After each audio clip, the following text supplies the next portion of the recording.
Hey, everybody. Welcome back to another episode of The Smattering, where we ask the important questions about investing. I'm Jason Hall, joined by the voice of the people, Jeff Santoro. Hey, Jeff. What is happening? How you doing? I'm good. We're recording this a little bit early. You've got some well-earned time off coming up. So with that in mind, we've got a little update we want to share with people. Yeah, so we are recording this early. We're recording on January 25th after the market closed, but this will be the episode that drops on February 4th. So, but the good news is the topic we're talking about today is pretty timeless. So I don't think the early recording will factor much. But it just means there's something that we had promised to do that we're going to have to do a little bit later. Yeah, and that's what I wanted to mention. So when we launched our portfolio contest back in the beginning of the year, or as we like to call it, the Smatterfolio. Yes, we do. We said we were going to do monthly updates, brief monthly updates on the stocks in the portfolio, and we are going to do that. But just the timing was such that we couldn't record that at the end of the month because we still have another week or so from today. So we will do that. It'll be part of the February 11th pod. So hopefully you guys are all regular listeners and you'll stick around and check that out. But we will definitely talk through the portfolio on that episode. But before we dive in, I just want to once again ask and request and beg and plead everyone to give us a rating on their podcast apps. If you want to be extra specially awesome, you could write a little review. That really helps everyone find the pod, expands the audience, gets more people asking us great mailbag questions and all that good stuff. So we would really appreciate that. So let's dive in, Jason. Today we're answering a question that I know I see asked a lot in various places, and that is, how many stocks should you own? So that's what we're going to talk about today. Yeah, I love it because, our tagline is, we like to answer the important questions about investing, and I always end each episode reminding listeners that, sure, we give answers, but you need to find your own answers. This is the epitome of that sort of thing. So yes, it is. It really is. So this is what Jeff and I thought would be a useful way to approach this is we'll talk about how we each invest. And we've done this before. We did a mini series on how we invest pretty early in our run that you might be worth finding in our catalog if you're looking for help and other insights for your own investing journey. But what we thought we'd do, instead of just talking about how we do it and what we prefer, was make the case for having a concentrated portfolio, make the case for having a large diversified portfolio, but also talk about how what's right for you today may not be what's right for you in 10 years. Right, Jeff? Yeah, and that last part is really important, and we'll talk about it more, but just to tease it a little, that could depend on a bunch of things, right? It could depend on simply just age or your proximity to retirement, but it also could change based on your interest in researching stocks or reading SEC filings like nerds like us do, or not. You could lose interest in it or never get interest in it. So yeah, it could change for a bunch of reasons. So we'll talk through that too. Well, let's kick this off there was a tweet that somebody else that I follow had shared from a gentleman named Guy Penn, who, frankly, I do not know. I know nothing about his work, but the tweet was so compelling to me, and it was, the mathematically optimal choice isn't always the right choice. That's the power of human advice. I believe he works like somewhere in like risk management or investment advisory. And I retweeted it out talking about how this was, that really sums up why we wanted to do this podcast. But I'm going to read it again. The mathematically optimal choice isn't always the right choice. And I want to add some examples of this from some really smart people. So, for example, let's use cash inside of your investing portfolio as an example. Peter Lynch ran the Magellan Fund at Fidelity for 2 decades and basically lapped the S&P 500 every year on an average basis while running that fund. And let me tell you, that's really hard to do when running something like a mutual fund, because you have inflows of money. that you have to figure out how to invest to meet your all the guidelines for the fund. And then when investors take money out, you have to pick stuff to sell, right? To cash out those. It's really hard to do. And Peter Lynch, in this like really tough environment to run a fund, has said that he generally, like as his own investing style, stays fully invested. And the numbers back up that makes the most sense. David Gardner, one of the co-founders of the Motley Fool, a legendary investor and stock picker in his own right, has basically said the same thing, that he pretty much stays fully invested, only buys stocks once or twice a year.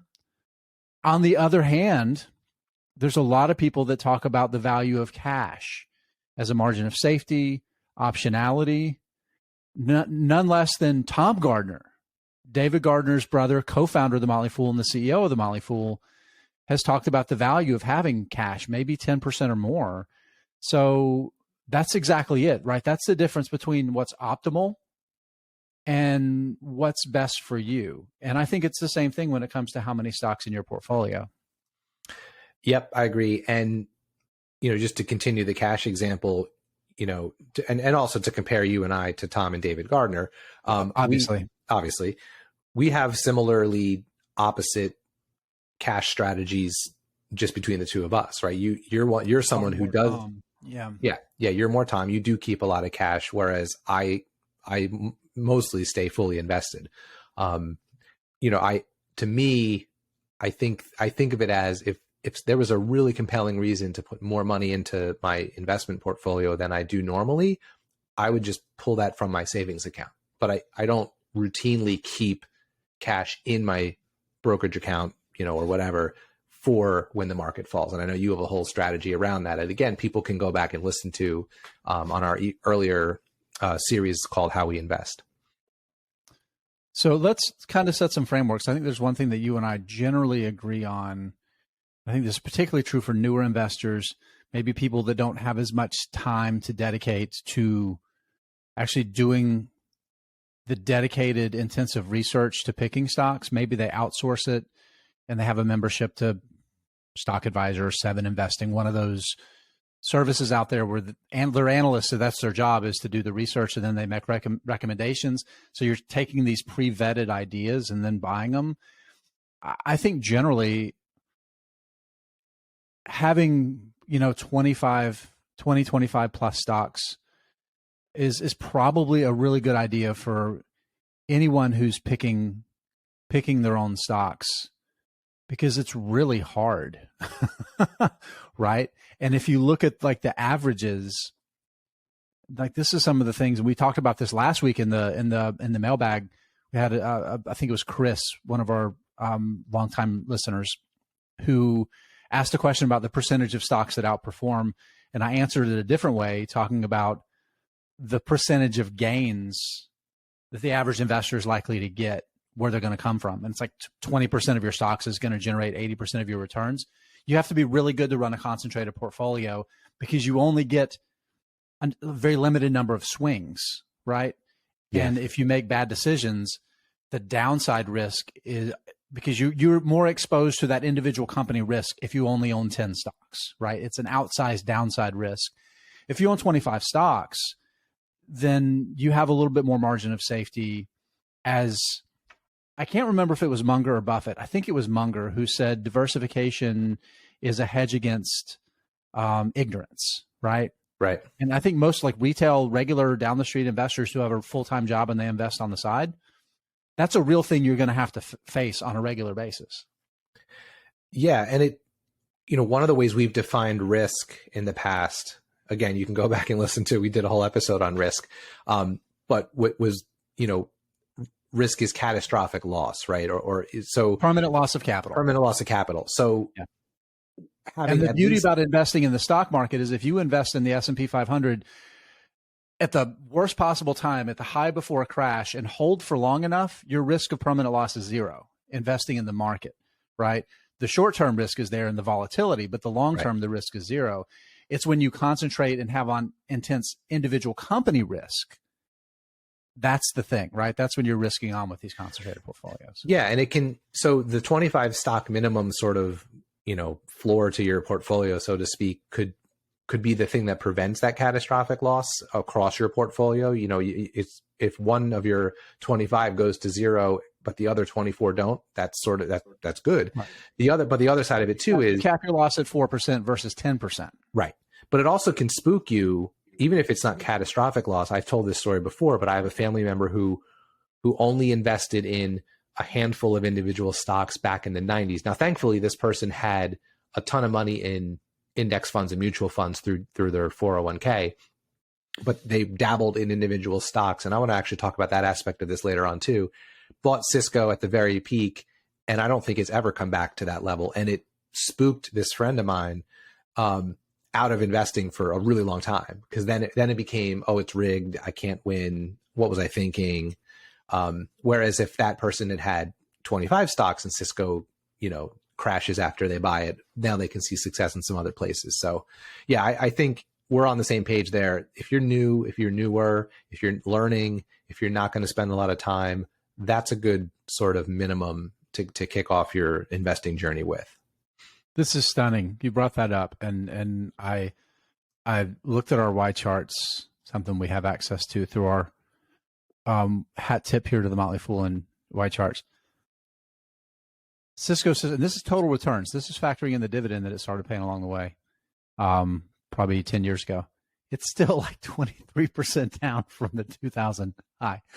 I'm laughing, but I'm so sad for anybody. Yeah, I mean, and I had a conversation with this person when I sort of first got into buying individual stocks, and I was learning, and I knew enough at that point to know that the reason that was their reaction was because they only owned a handful of companies. And I tried to explain, but look at all these other companies that didn't happen to. So yeah, but it can spook you, and it can, in the best case scenario, it can spook you. Worst case scenario, it can wipe out your portfolio. So you really do need to be diversified when you're starting out.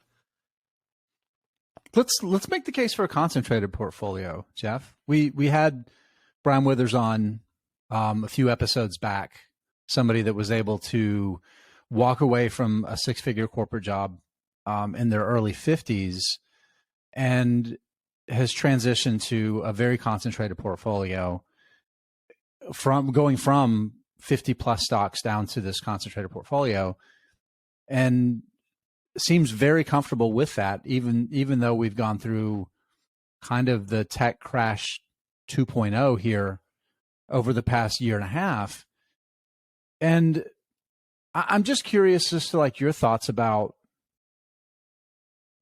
what's the for you, what's the bull case? What's the reason why you could see yourself eventually having a concentrated portfolio? And let's say concentrated, meaning 20 stocks or less.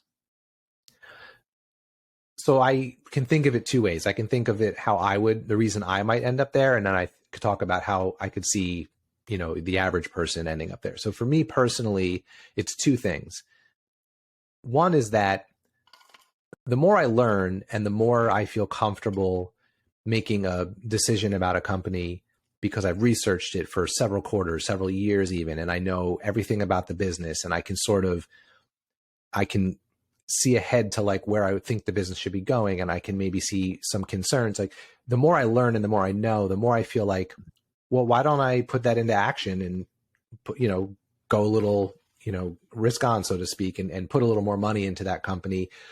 And then the flip side of that too is or the part that's connected to that is, if I'm right, if I'm good at this, if I do a good job and I see a company I invest in do really well over the long term, I know inevitably I'm going to say, oh, I wish I had put more in, right? So there's that natural tendency to be oh, cool, this is up 300% over the past 5 years. I wish I had put double the money into that. Now that's hindsight 2020 and all that, but I could see myself, because of the time I do put in, wanting to be more concentrated, just because I feel like my confidence level is higher. I know the companies. For me too, it's more likely to happen because I still, even now, have the vast majority of my part of our combined investing portfolio, my wife and I, in index funds, and all of my wife's is in index funds. So, if I look at our entire investment portfolio, it's still probably less than 10% is in individual stocks. Right. So I sometimes say to myself, I should have a concentrated stock portfolio of maybe even 10 stocks, because combined it's still less than 10% of my overall portfolio. Now I just can't get myself there yet, because that's still money I don't want to see lost if I'm wrong. But I think, for me, that's where I could get to. It's a combination of like, I spend time on this. I want to put the research in. I want to put the time in. I know the businesses, so I may as well, invest like that. And it's also that I do have this sort of buffer of a lot of money in index funds. So even if I'm really bad at it or screw it up, I should be okay. So that's kind of how I think about it from my own personal standpoint. Yeah, I think, and you kind of hit on some of it a little bit, but, and I did too, like, that there is less margin of safety if you're wrong, but if you're right, man, you can be really, really right. You talked about that hindsight of, like, I can use Mercado Libre as an example, right? This is one that my first 2 or 3 buys, and I mean, they were a few $100 back then. It was smallest amount of money. It was with the one brokerage that did fractional investing back then, and they only did it on Tuesdays, right? And you had to set it up like a week in advance for the purchase to actually happen. But I was lucky that Mercado Libre was like one of the 7 or 8 stocks that I did this with, because it's like a 20 bagger, these little tiny amounts of money turned into meaningful amounts of money. And instead of just feeling like I missed it, I've bought a lot more of that company over the past 3 or 4 years. Some of those shares I paid more than they're worth today, but I still, again, I believe I have very, very high conviction, right? So it's the kind of thing where I think for most people that run those concentrated portfolios, there's 3 things they know really, really well. They know the companies that they're investing in very well. They know the industries and competitors of those companies really, really well. And they know themselves really, really well, right? So they know that they can deal with all of the stuff. I mean, how many people out there have 2% of their portfolio invested in Upstart and it fell by 80%, and they've absolutely lost their minds over, 1% of their money, right? Which is essentially, Right. So yeah. It's when you're able to have that kind of portfolio and you have the discipline to do it, you can do it because you know yourself as an investor well enough to be able to do it, and you're willing to leverage your risks up. But also, you're probably not buying a bunch of Upstart. You're not buying a bunch of a company that still has to prove itself. You're not buying a Lemonade that's burning through money and hasn't proved that it can actually be an insurance company. And guess what? It's an insurance company.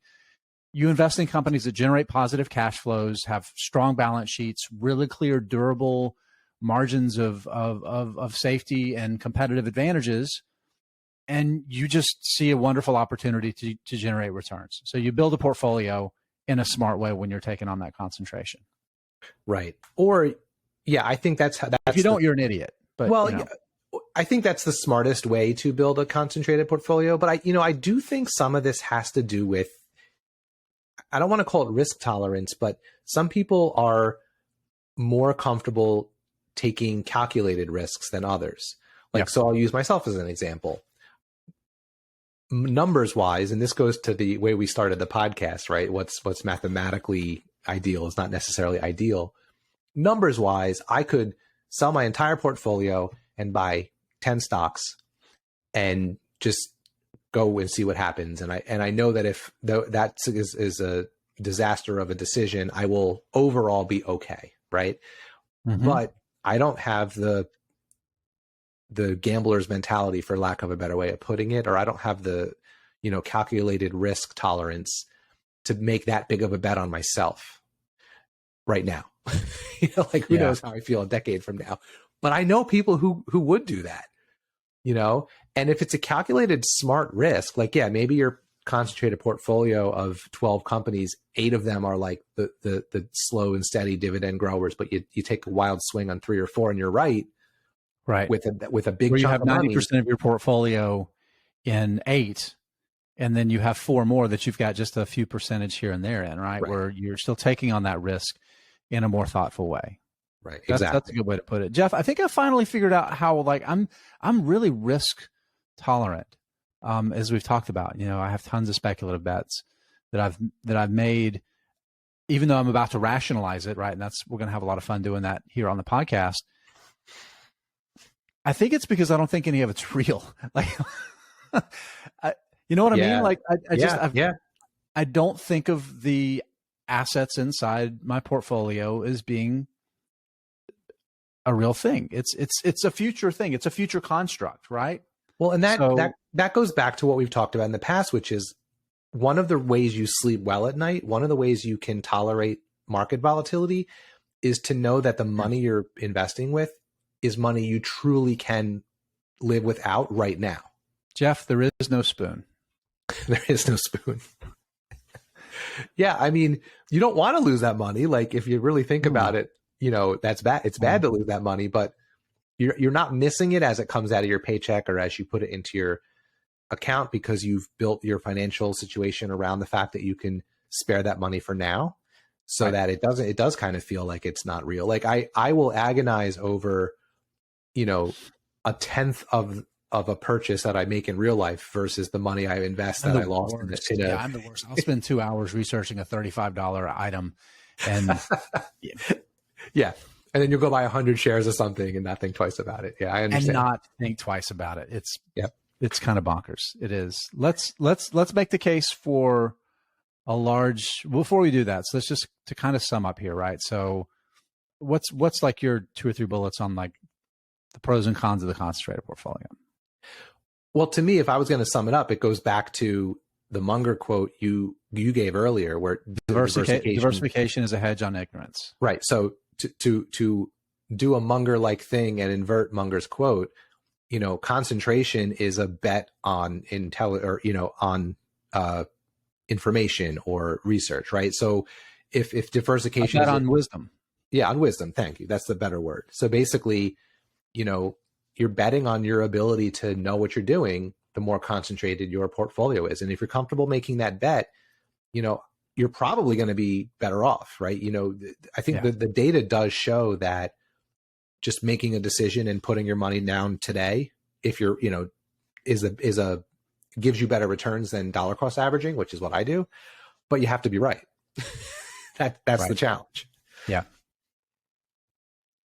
So let's do this. Let's make the case for the large diversified portfolio, which is easier for you and I because we tend to lean that way. I'm going to start off with the bull case and just refer to a book called The Davis Dynasty. I want to encourage people to read, that talks about starting with Shelby Davis back, I guess, around the Depression. I can't remember exactly when it started, but there's the 3rd generation of the Shelbys, I believe, that are managing their wealth now.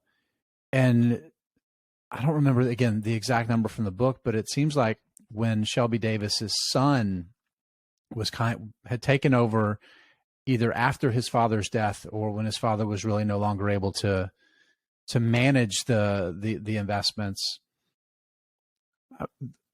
Shelby Davis owned hundreds and hundreds and hundreds of stocks, and apparently was known for calling his broker when he had done some research into a company. Like, and he would kind of start off with an industry, and when he would identify kind of these opportunities, he would just buy, would just buy baskets, and there'd be some losers, but then there would be some really, really big winners. And by the time he was no longer able to manage this portfolio, I do think it was maybe after his death, maybe for some reason, 800's the number that sticks in mind. That might not be right because his portfolio was worth maybe $800 million and started with 50 grand like 30 years before. But the point is that you have an example of somebody that created enormous wealth from a much, much smaller starting point. Again, Peter Lynch, another example, Jeff, running the Magellan Fund, bought and owned hundreds of stocks. And of course, he had a team of analysts helping him, vet these companies and do the research. But again, this is somebody that basically doubled the market's returns every year for 2 decades. So there you go. There's your evidence, right? It also, yeah. And I think, I started with a portfolio around the size that you had at the time. So I at one point I probably had close to 120 stocks too, maybe not quite that many, but I was over 100 for sure. And that was a combination of two things. One was that I was brand new and I was a subscriber to Stock Advisor. So I had at Motley Fool. So I had like access to all of their history of picks. So I just had this like plethora of ideas. And, well, and the timing too, right? This was early mid 2020. So it was early 2020. Yeah. A great, this was a hell of a time to pick 100 stocks and buy them. Right. Everything was this exciting, shiny object that seemed to only go up. But I did, and then I was learning and, talking to people and reading what other people do. And, I would find other people like you who had really big portfolios and I'd ask why, and I'd hear the reasons. And it resonated with me in the sense that when you own it and it's in your portfolio, and if you check it frequently or look at a spreadsheet a lot, it's just kind of always on your mind. And you notice things like, this has gone up over the past couple months, or it really crashed after earnings. And that might not be on your radar if you don't own it, because there's thousands of companies out there. So yeah, I think that's another reason to go that route. They stay on your radar a little bit more. And then you can sort of see, this has done really well over the past X amount of months or years. Let me go look at why, right? Let me read and figure out like what's going on. They've really had a lot of customers come to their platform, or whatever the reason is. Or conversely, man, this one is just, tanked over the past half a year. Why? And you go look and you find out that they have a ton of debt and they don't really have the cash to cover it, right? So it can be a screening mechanism to some degree to help you make buy decisions, make sell decisions. So I think those are, between what you said and what I added here, there's a good, and I think when you're newer, that's a good way to go, right? Because you're still trying to figure so many things out, and you want to kind of look at everything and really think. We'll talk about how things change over time, but the biggest reason I have found myself concentrating down to the 60 something I have now is more about my obsession with understanding all of the companies and following them really closely. And that's just hard to do when there's so many. You when we were planning for the show, you brought up something that I thought was great. And I think it would be a fun thought exercise to go through right now. And I think we actually do kind of do a little bit of a version of that, but you asked me, said, what if you just had your 100 stocks or whatever the number is and just blindly added to the winners? Yeah, I do wonder about that. I thought about it more since I said it. I think you'd have to put some caveats in, like you'd have to make sure that the 100 you have are all good, solid companies, right? You don't have anything in there that's a fraud or, super duper speculative. And I have to factor in like cyclical businesses and things. Right. And you have to think too about like, are we in a huge bubble? Like not, the market's a little overvalued, but I'm talking like when you're adding or buying the quote unquote winners in your portfolio at 50, 60 times sales, right? Maybe that's a. Would you be upset if I accused you of a little bit of hindsight bias right here? No, I absolutely have hindsight bias because I did a ton of that. I'm not absolving myself from that at all. Right. But I think, again, with a long enough time horizon, if you just kind of added to your winners, you'd probably be okay. This is not investment advice. This is just a thought exercise. Yep. But it is something I thought about. It's an interesting framework, though, because if you think about the idea of adding to your winners, I think history would support that. But I would also say, conversely, that thinking about winners beyond just the companies that the stocks went up in the near term. Yes. Right? The businesses that won. Yeah, because the downside of what I was just going to say this too, the downside of blindly adding to the winners, if you're thinking of winner as it's gone up, is you could ignore stock X that is doing great, but is just, for whatever reason, unfairly punished by the market. Like, so I'll give you an example. There were times over the past half a year, full year, that there's that companies in my portfolio that are now sort of have risen to the top in terms of returns that were near the bottom. And I added to them because I knew they were strong, good businesses, and they were cheap. So I bought more. And now I'm sort of starting to see the benefit of that as things have started to recover.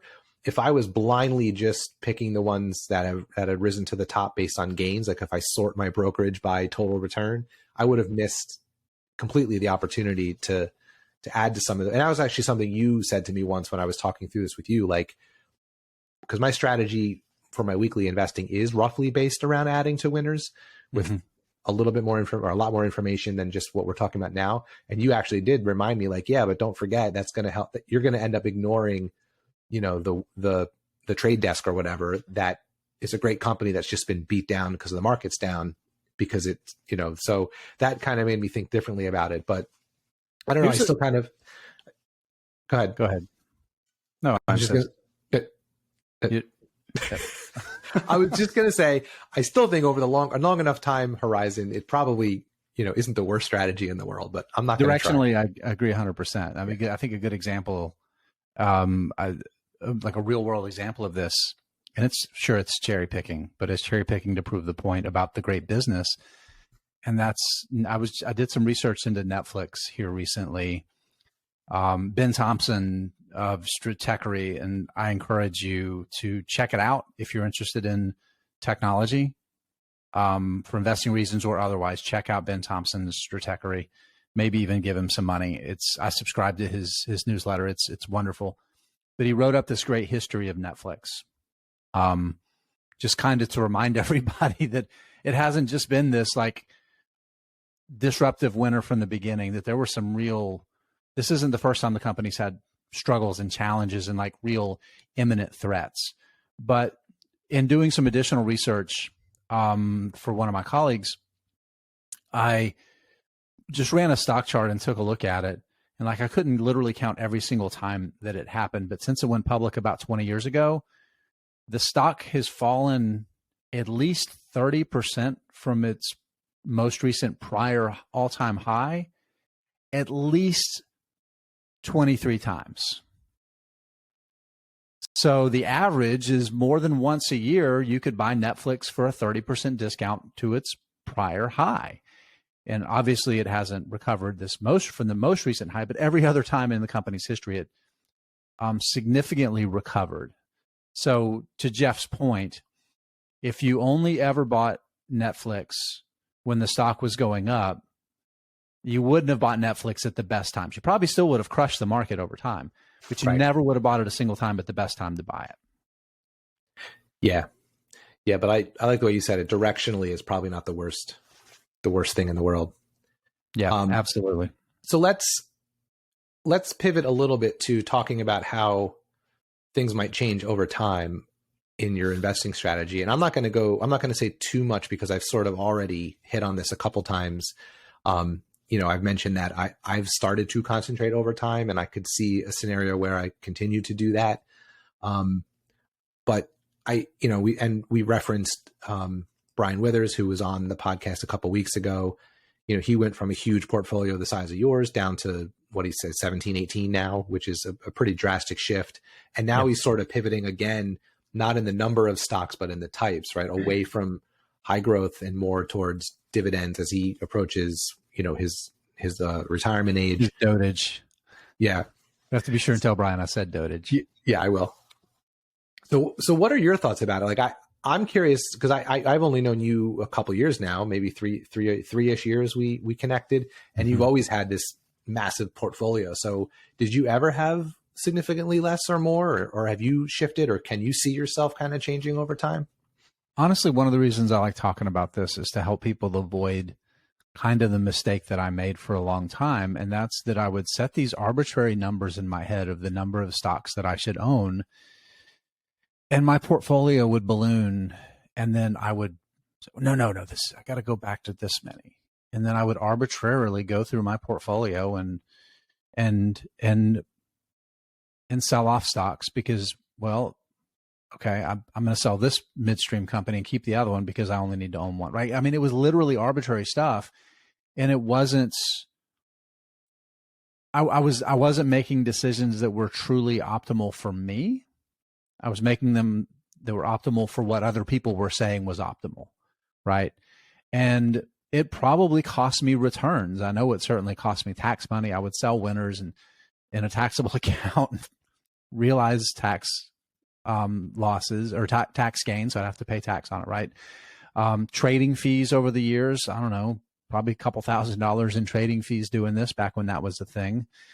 Dating myself a little bit here, I know. But the point is I was too busy trying to build a portfolio based on expectations of what I was told was the best way to do it, and not really taking the time to invest in understanding like the approach that would work best for me. And probably 6 or 7 years ago, I came to the realization, if I'm interested in a stock, after I've done what I think is the minimum amount of research that I need to do and identify whether is it on the speculative end where maybe I take a really small position, or it's like, okay, this is one that I like a lot and I'm going to buy more. I just need to buy it. Like I literally just need to take some of this cash that I keep in reserve and buy. Because what I would do, Jeff, I also didn't keep a lot of spare cash. I would sell one thing literally just to raise the money to buy something else. Like I would figure out a way to convince myself that I needed to sell some of this other company to raise cash to buy. Like I had a terrible approach, and it wasn't healthy, right? So I've learned more about myself, and it's helped me kind of embrace who I am as an investor, and thinking about risk and thinking about like the skin in the game aspect of like, if I buy a small position, I pay more attention. And it helps me make sure not lose that stock along my journey and then, okay, I missed it. It's up 300% and I was really interested in it 300% ago. You know what I mean? So like that, and I've embraced the reality that at some point in my life, I may not have the same amount of time to do the amount of research that I do now. I may not have the interest to do the amount of research that I do right now. And I'm fully prepared to make changes to the way that I manage my portfolio when that time comes. Brian's a great example of this. He talked about that, how he did have that large portfolio, lots of stocks, but now he has more time. Interestingly enough, he has more time to dedicate to research, but he understands his goals and himself as an investor better, and has learned that concentration makes more sense for him. Yeah. I mean, and just to kind of end that part of the conversation, I think that just brings it back to what we've talked about so many times with so many things. Like it really has to be the thing that works for you, and that thing that works for you is going to change over time, right? Because your circumstances are going to change, your experience is going to change. So the last thing I want to ask, because I think this is something you and I might disagree on a little bit, and then we can hit the fake or real ad break and do our second section of the podcast after that. Well, it's a real ad break. It's just questionable whether or not there's going to be an advertisement. That's true. It is an ad break. There just may not be an advertisement. What's your thought about diversifying your portfolio in terms of types of stocks, meaning like the sectors you're in and things like that? So I think it's good to have some diversification in there. Now, what I don't mean you should make sure you have one industrial stock and make sure you have one banking stock and make sure you have one consumer discretionary stock. I don't mean that, but yep. I do mean if you have, let's say 100 stocks, I don't think 97 of them should be, in the technology sector or in any one sector, simply because sometimes you do see groups of stocks move in sympathy when there's a downturn in the market. And this is something I lived through over the past couple of years, because I sort of have two sections of my portfolio. One is sort of what I think of as like my core investing portfolio, and one is like the stocks whose goal it is to simply beat my mortgage rate. We've talked about this before. Yep. Right. I have a bunch of stocks I put money into instead of adding to my mortgage, like an extra payment, thinking that as long as I can keep that section of my portfolio ahead of my interest rate for my mortgage, I'm sort of ahead of the game. Right. And I've watched the success of those two parts of my portfolio completely invert. Right. In 2020, 2021, the core part low risk, low multiple dividend growth has done a hell of a lot better. Right. Right. So that I've lived the positive side of that diversification, because over 2022, as like my core portfolio, so to speak, has gotten crushed, all my dividend paying mortgage beating stocks have done all right. And in some cases beat the market over the past, bear market. So I want to know your thoughts on that too. Yeah, I think largely so. Like, sector diversification is bullshit. I mean, there's no other way that I can describe it. I really don't believe in it at all. Largely to your point, I think owning an oil stock because you think you need an oil stock, no, it doesn't serve you. What is your actual goal, right? If your goal is to generate market outperformance over the next 30 years before you retire, does that oil stock you bought actually feed that goal or not? Or did you buy it because you think you need an oil stock, right? So stay laser focused on what you're actually trying to accomplish. If one of your goals is to have like the least amount of volatility, right? I mean, that can be a reasonable way for people to think about managing their stock portfolio, because if you're the kind of person that seeing your portfolio up and down a tremendous amount in short periods of time makes it really hard to stay invested, okay, you need to own more Berkshire Hathaways and those kind of companies, right? I get it. That totally makes sense.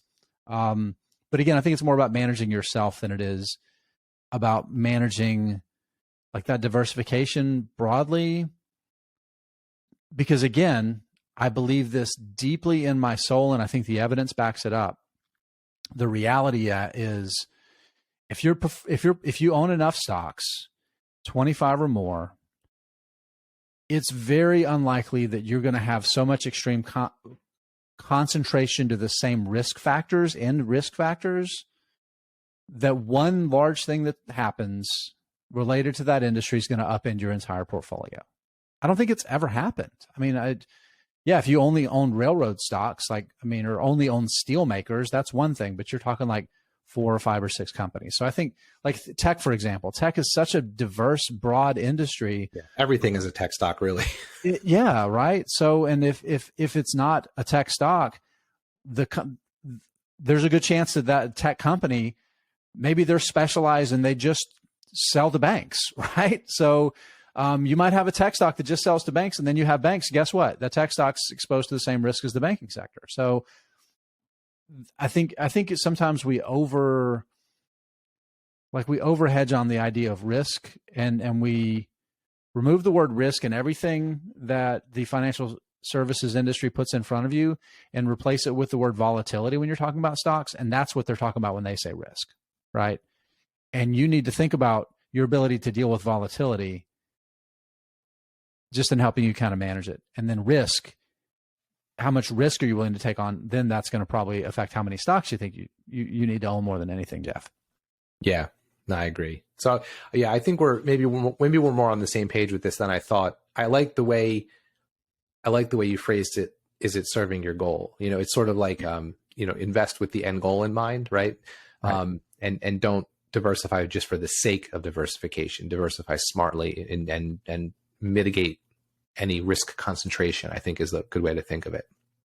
Yeah. I mean, I think your average investor that really knows business and has kind of cut their teeth good enough and has some wounds that they've gone through too would probably do better picking their 16 highest conviction stocks than their favorite stock in 16 sectors. Is it 16? How many? 12? How many sectors it is, right? I know what you mean. That's a good point. Yeah.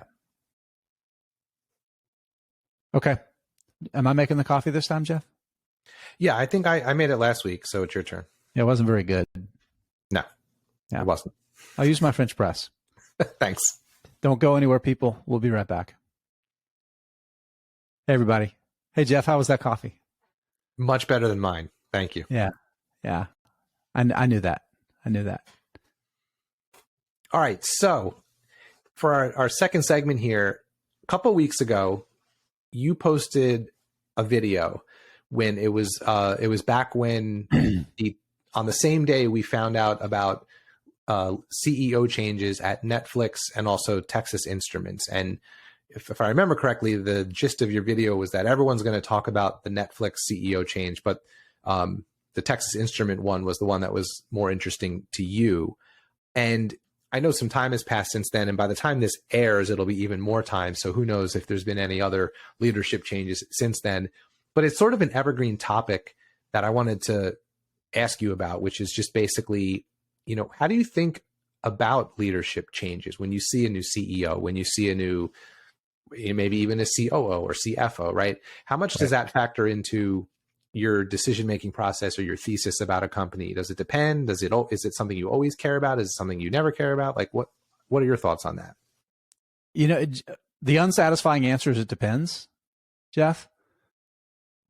But it really does, right? Because you have different companies in different stages of their existence, and successful track records of leadership changes in the business has continued to move forward. A great example is TREX, a company we've talked about a lot. One of the reasons I love TREX is because when Ron Kaplan took over the company, kind of in the middle of the financial crisis, he took over a business I don't think he fully realized was almost insolvent, brought some of his lieutenants from his prior companies with him, made some phone calls, used his connections to get enough liquidity to save the business, and then completely rebuilt the business internally and its corporate culture and the culture on the board from to the point now where there have been, I think, 4 CEOs over the past maybe 10 or 12 years. And the business has continued to do exactly the same things it was really good at, generate wonderful returns, great margin profile, and build a stronger competitive advantage, right? So some companies, I've talked about culture as being what management does, not what they say, right? And so we have a clear example like with a TREX where I'm not worried about it, about their ability to execute. Now you look at Texas Instruments and NFLX both, and NFLX, Reed Hastings, co-founder of the business, right? Became its second CEO, took over as CEO very early from the original co-founder of the business, and he's led it through a disruption phase of Blockbuster, right? Which honestly, Blockbuster was a couple of months away from actually dominating. And there's an alternative reality that's not that different from our own, where Blockbuster wins and Netflix falls to the wayside.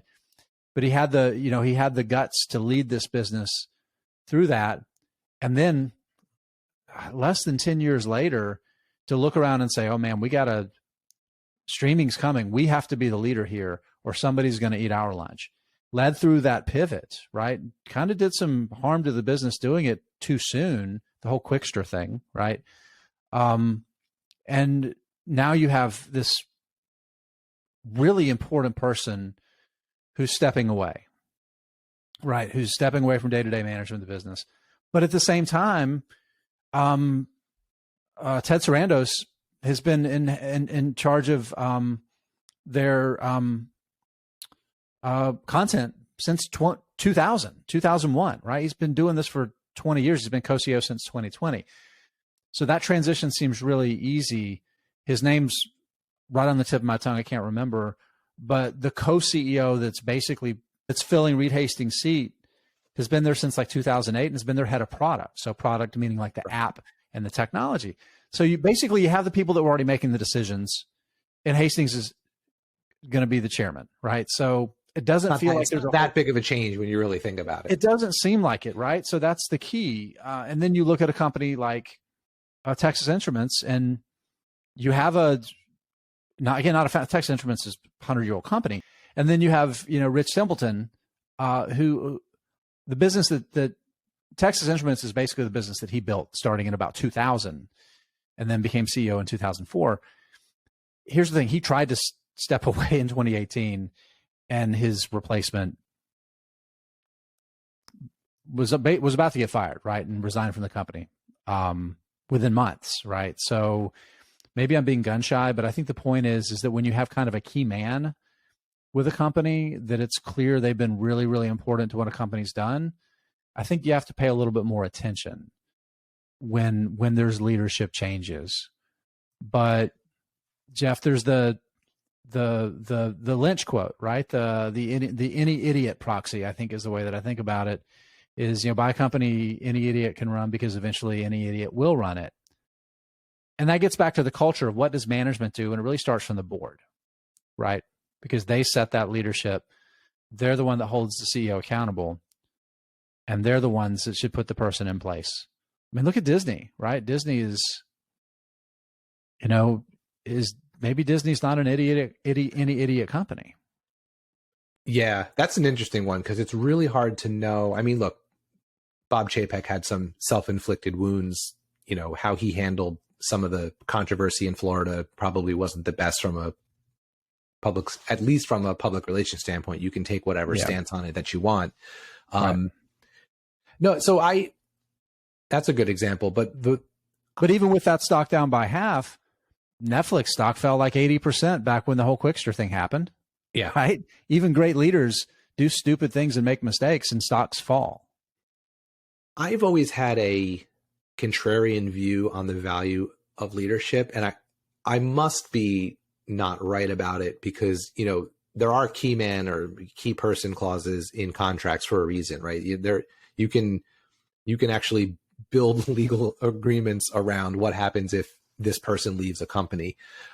So clearly the industries or the markets writ large think that there's importance in some leaders. But I've heard people say like, oh, what would make you sell this company? And the response is, oh, if the CEO leaves. And that's where I sort of draw my red line, which is like, I don't know that that's there. Yeah. I don't know that that's an immediate reason. No, I do know this. I don't think that's an immediate reason to sell a company. I do think it's a reason to pay really close attention.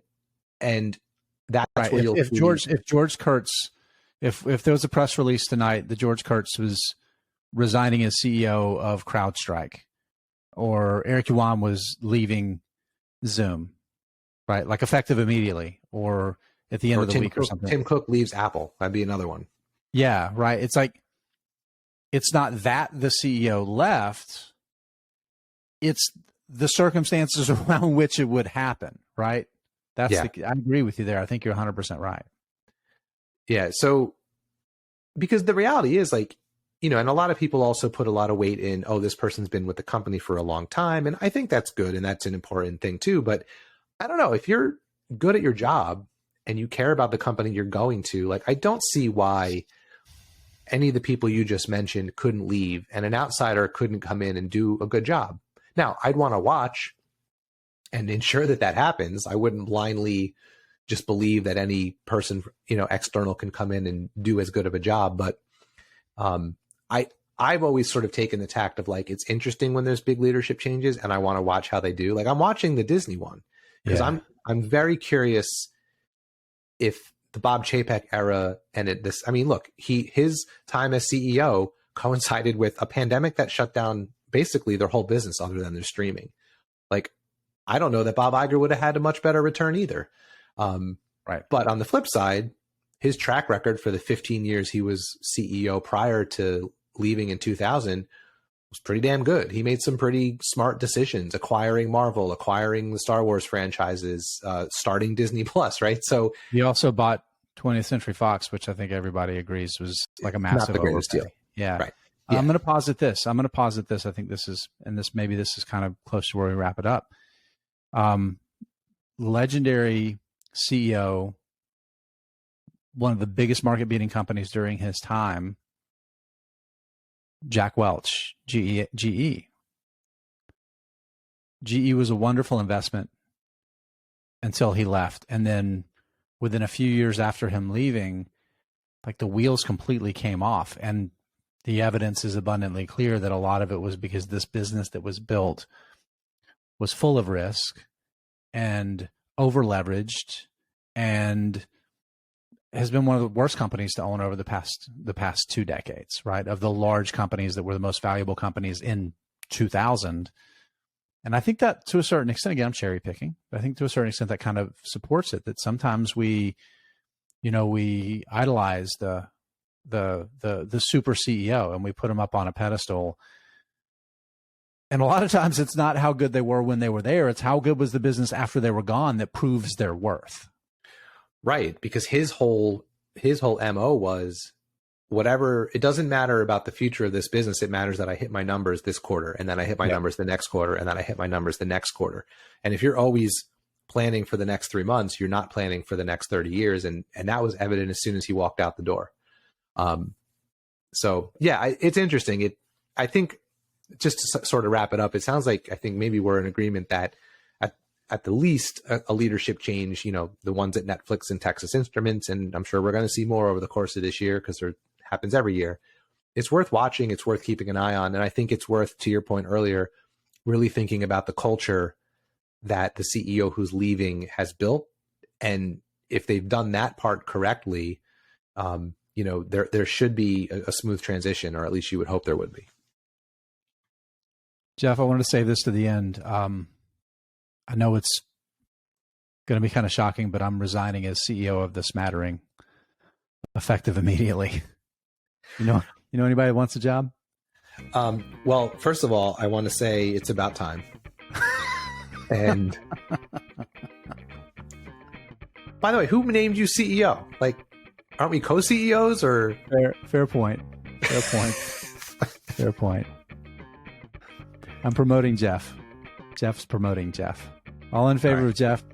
I nominate Jeff. Do I have a second? Second. Seconded by Jeff. All in favor? Aye.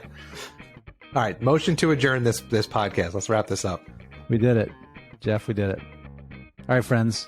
As always, we love to give our answers to these hard questions about investing, but you need to find your own answers, including how many stocks should you have in your portfolio. We'll see you next time, Jeff. See you next time.